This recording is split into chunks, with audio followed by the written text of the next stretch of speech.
El siguiente segmento es clasificación F, formativo, educativo y cultural. A, apto para todo público.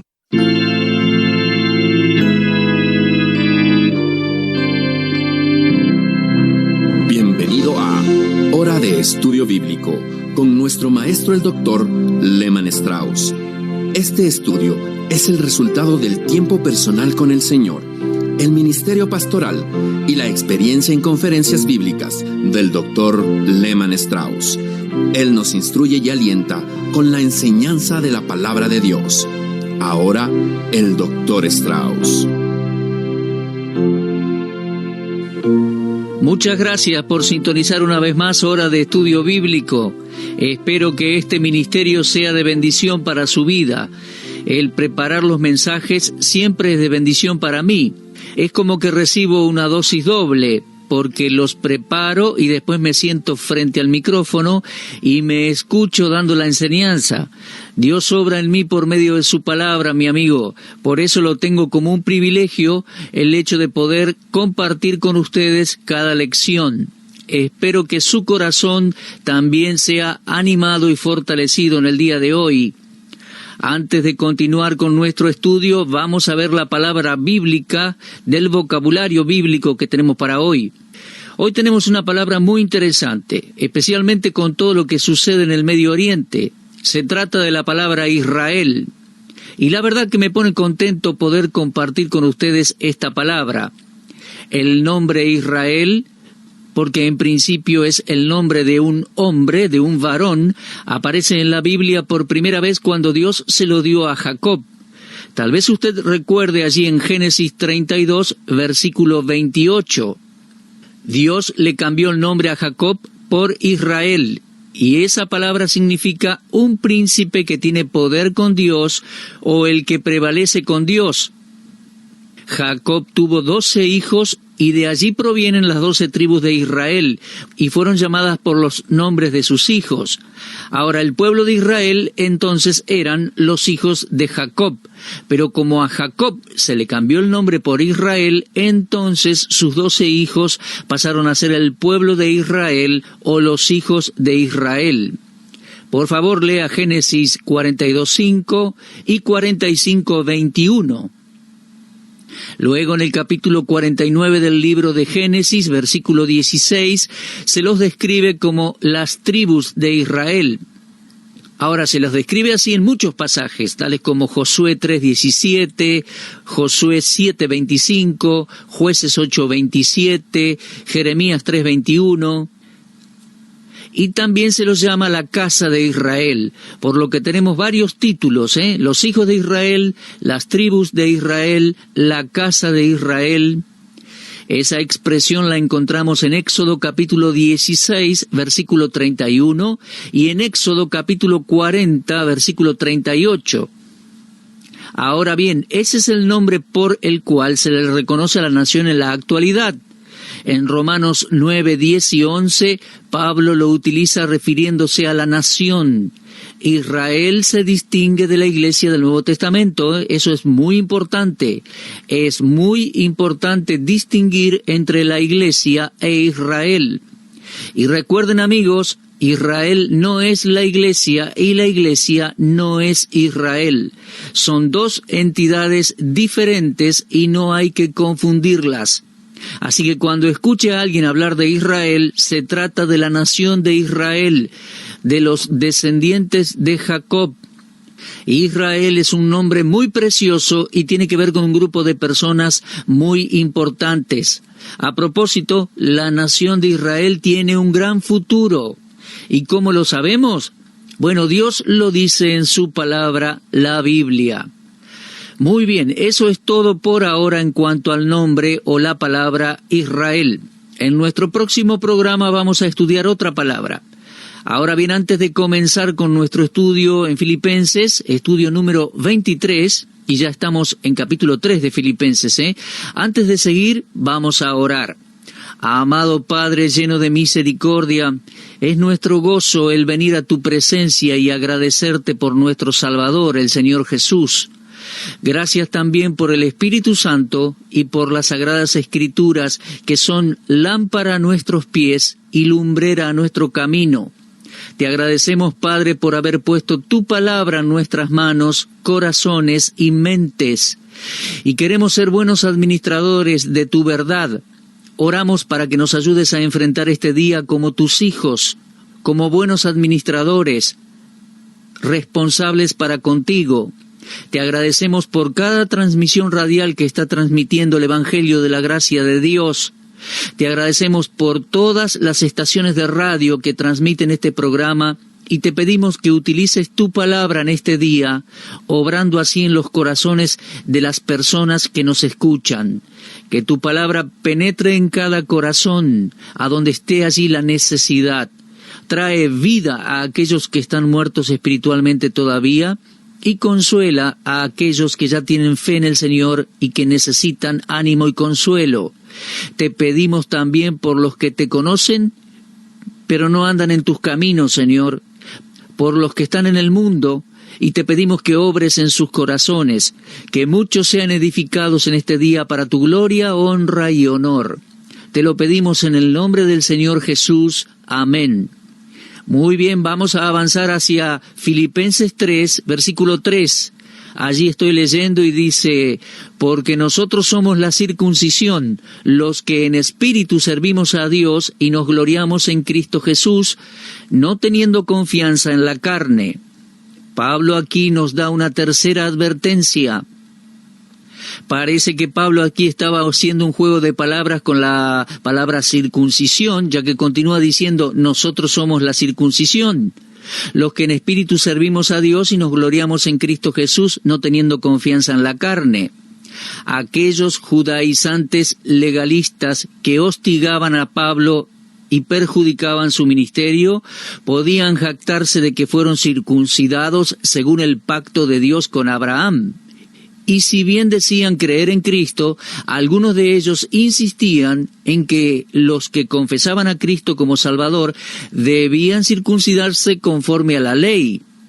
No estaban diciendo que uno no tenía que confiar en Cristo, pero sí predicaban a Cristo y más la circuncisión y la ley. Sea como fuere, para Pablo la circuncisión era una mutilación innecesaria en la fe cristiana. Ellos decían creer en Cristo, pero insistían que la circuncisión de la carne era esencial para la salvación. Mire, lo podemos leer en Hechos 15, versículo 1. Allí dice: entonces algunos que venían de Judea enseñaban a los hermanos: si no os circuncidáis conforme al rito de Moisés, no podéis ser salvos. Repito, eso está en Hechos 15:1. Ahora, no hagamos de este tema un problema. Hay muchas personas en nuestras iglesias en la actualidad que son así. Ellos dicen ser salvos, dicen que confiaron en Cristo, pero tienen que agregarle algo, tienen que agregarle obras, dicen, para mantenerse salvos. Mis amigos, uno no puede mantenerse salvo, de la misma manera que uno no puede salvarse a sí mismo o por nuestros propios medios. Tenemos que ser muy cuidadosos de no confundir la salvación por gracia con las obras y méritos humanos.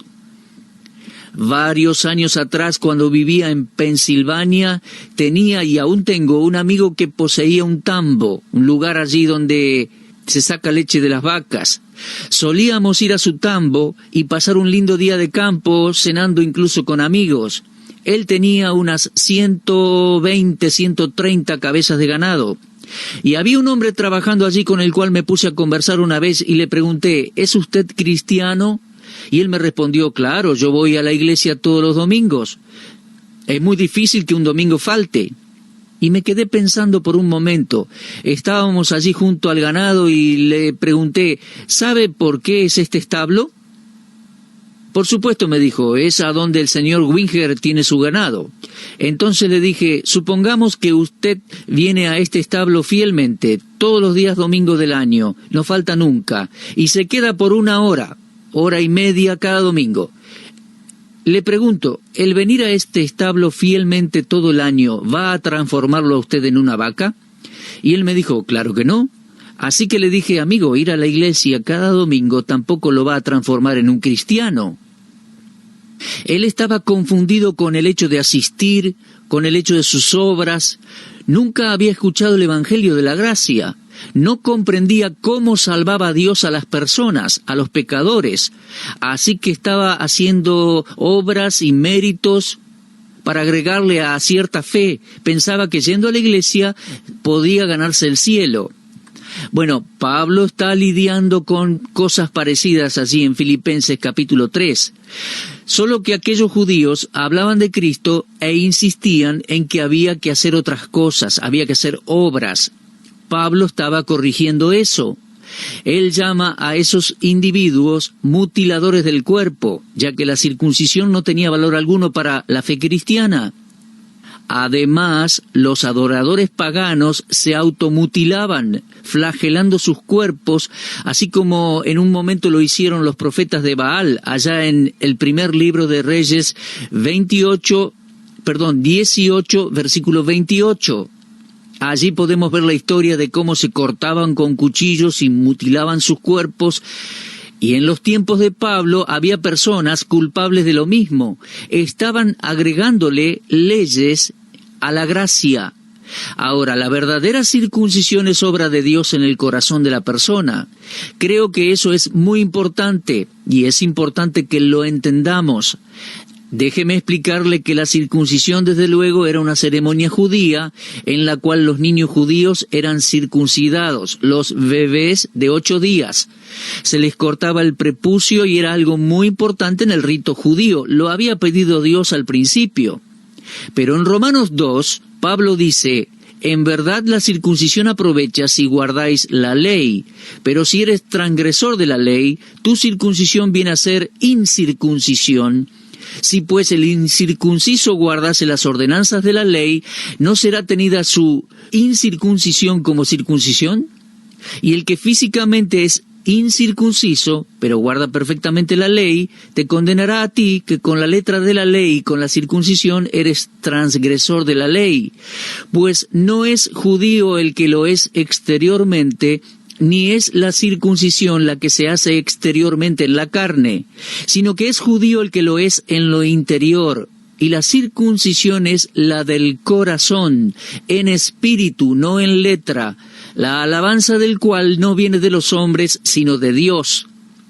Ese pasaje en Romanos 2, 25 al 29, también se puede aplicar a todos nosotros.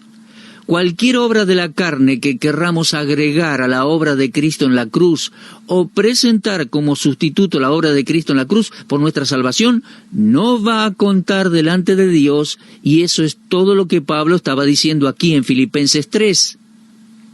Lo externo, sin ningún aval, cualquier requisito, ceremonia, etcétera, para salvación, es manchar la verdad de Dios, y Pablo nos exhorta a que estemos alertas en estas cosas. De la misma manera, en la actualidad tenemos que estar atentos a toda forma de legalismo y religión.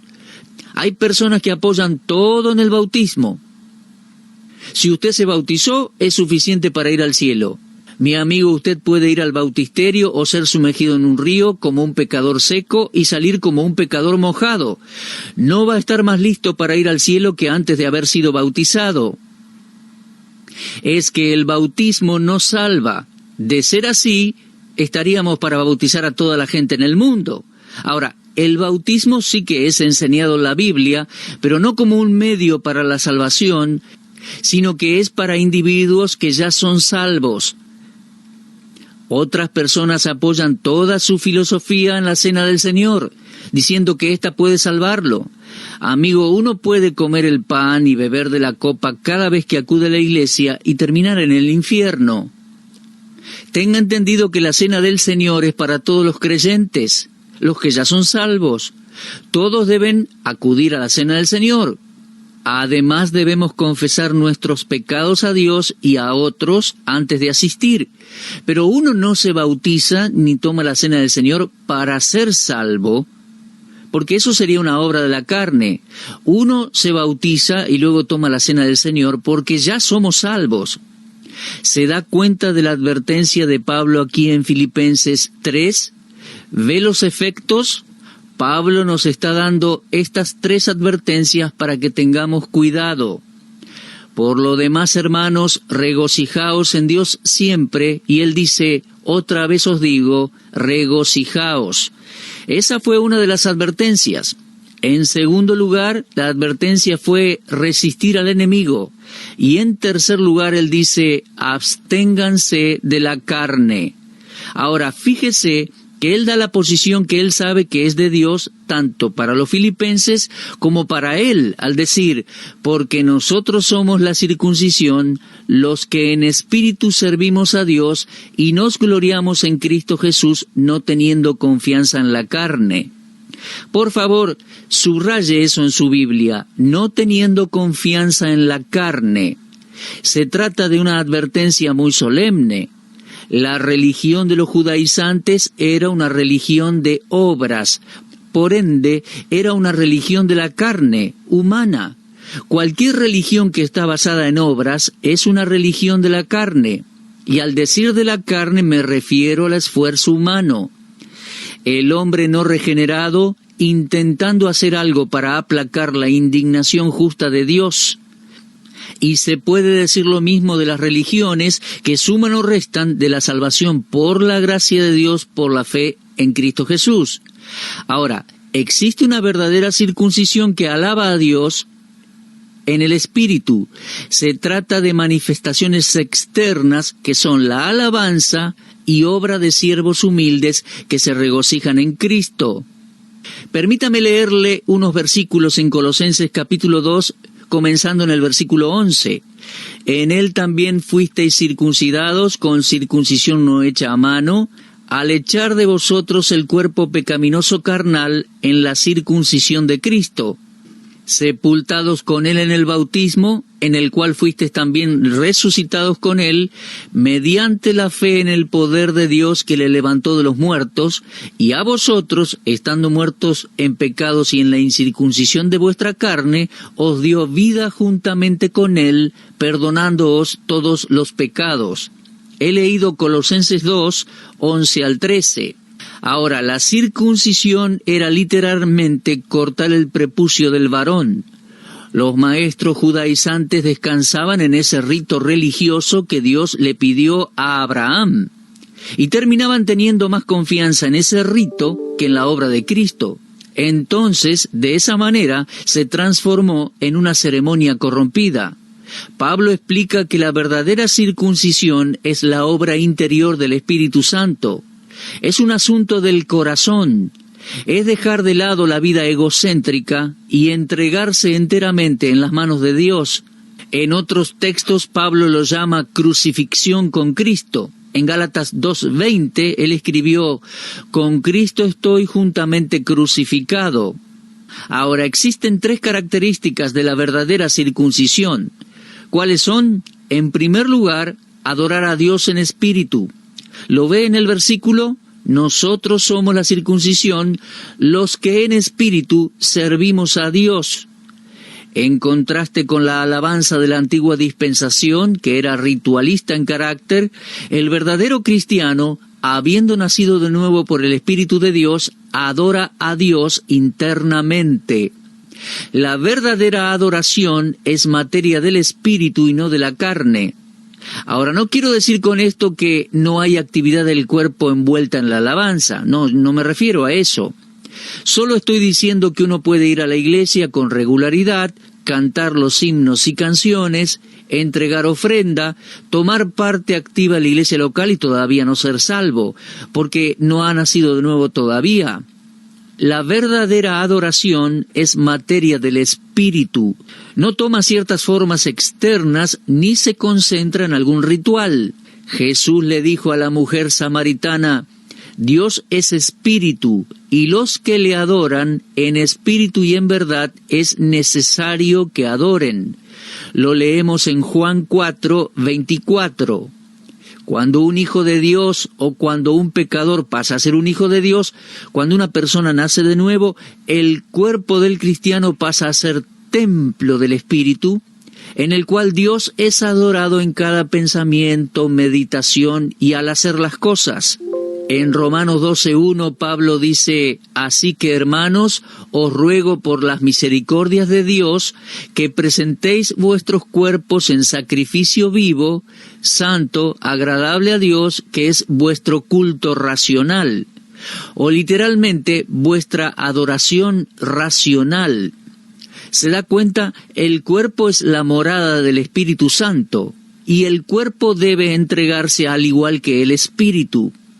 Ahora, si uno se fija en lo exterior, en las manifestaciones de adoración con el cuerpo, y el corazón no está bien con Dios, entonces nada se alcanza. Entonces, la primera marca de un verdadero hijo de Dios es que adora a Dios en espíritu. Ahora, no se haga malas ideas de adorar a Dios en el espíritu y diga: bueno, como adoro a Dios en el espíritu, no tengo que ir a la iglesia. Amigos, eso no es lo que la Biblia enseña. En la epístola a los Hebreos se nos dice: no dejando de congregarnos. Yo soy un hombre de iglesia local. Creo que cada individuo que es salvo tiene que ir a una iglesia bíblica local. Mi amigo, al decir que la adoración es cuestión del corazón, no minimizo la importancia de la iglesia local. Ahora, por favor, fíjese en segundo lugar que dice: nos gloriamos o regocijamos en Cristo Jesús. ¿Lo ve allí en Filipenses 3:3? Nosotros somos la circuncisión, los que en espíritu servimos a Dios. En segundo lugar, nos gloriamos o regocijamos en Cristo. Somos salvos por gracia y disciplinados por gracia. También somos guardados por gracia. Y de tener el control total de nuestras vidas, fracasaríamos grandemente. Cuando los 24 ancianos se postran ante el trono de Cristo en el cielo, y eso es Apocalipsis 4:11, leemos que dicen: digno eres de recibir la gloria, la honra y el poder. Y después de ese tributo dice: oí la voz de muchos ángeles alrededor del trono, y de los seres vivientes y de los ancianos, y su número era millones de millones, que decían a gran voz: el Cordero que fue inmolado es digno de tomar el poder, la riqueza, la sabiduría, la fortaleza, la honra, la gloria y la alabanza. Lo leemos en Apocalipsis 5:11 al 12. ¿Se da cuenta, amigo? Los verdaderos cristianos se van a juntar con las huestes celestiales para darle la gloria al Señor Jesús. Y finalmente Pablo dice allí en Filipenses: no teniendo confianza en la carne. Entienda que la carne aquí es la naturaleza adámica, el antiguo yo. Y mis amigos, uno nunca puede confiar en ella. Pablo da testimonio de eso en Romanos 7:18 al decir: yo sé que en mí, esto es, en mi carne, no mora el bien. La naturaleza adámica en el creyente es tan corrupta, tan vil, como la naturaleza adámica del peor pecador inconverso. Mi amigo, la carne nunca cambia. Jesús dijo: lo que es nacido de la carne, carne es. Lo leemos en el Evangelio de Juan, capítulo 3, versículo 6. Y Dios no hace ningún intento por mejorarla, La carne se opone violentamente a las operaciones y a la persona del Espíritu Santo. En Gálatas 5:17 leemos: porque el deseo de la carne es contra el espíritu, y el del espíritu es contra la carne, y estos se oponen entre sí para que no hagáis lo que quisiereis. Hermanos, tengamos cuidado y no nos dejemos engañar por una demostración de la carne. Ninguno de nosotros puede confiar en sí mismo ni por un segundo. Solo hay un lugar para el viejo hombre, y ese lugar es la cruz. Leemos en Gálatas 5:24, pero los que son de Cristo han crucificado la carne con sus pasiones y deseos. Mi amigo, ¿es usted un hijo de Dios? Entonces dele la gloria a Dios y glorifique y magnifique al Señor Jesucristo. Hagámoslo con nuestras actitudes y acciones. Hagámoslo en toda forma posible y sirvamos al Señor con un corazón humilde. Postrémonos ante Él. agradezcámosle por su gracia y démosle lo mejor, no para ser salvos, sino porque ya somos salvos por su gracia y su obra consumada. Bueno, veo que se nos terminó el tiempo por hoy. Hice los comentarios que quería hacer de estos pocos versículos, así que vamos a comenzar con el versículo 4, Filipenses 3:4, en nuestro próximo programa. Les aliento a seguir leyendo Filipenses y especialmente este capítulo 3. Nos volveremos a encontrar, Dios mediante, en nuestro próximo programa. Muchas gracias y será hasta entonces. Usted estuvo escuchando Hora de Estudio Bíblico con el maestro el doctor Lehman Strauss. Si desea escuchar una vez más este mensaje, visite nuestra página en la internet www.bbnradio.org. Le dejamos la invitación para que el día de mañana nos acompañe aquí, en este mismo horario y punto del dial. Hora de Estudio Bíblico es una producción de BBN.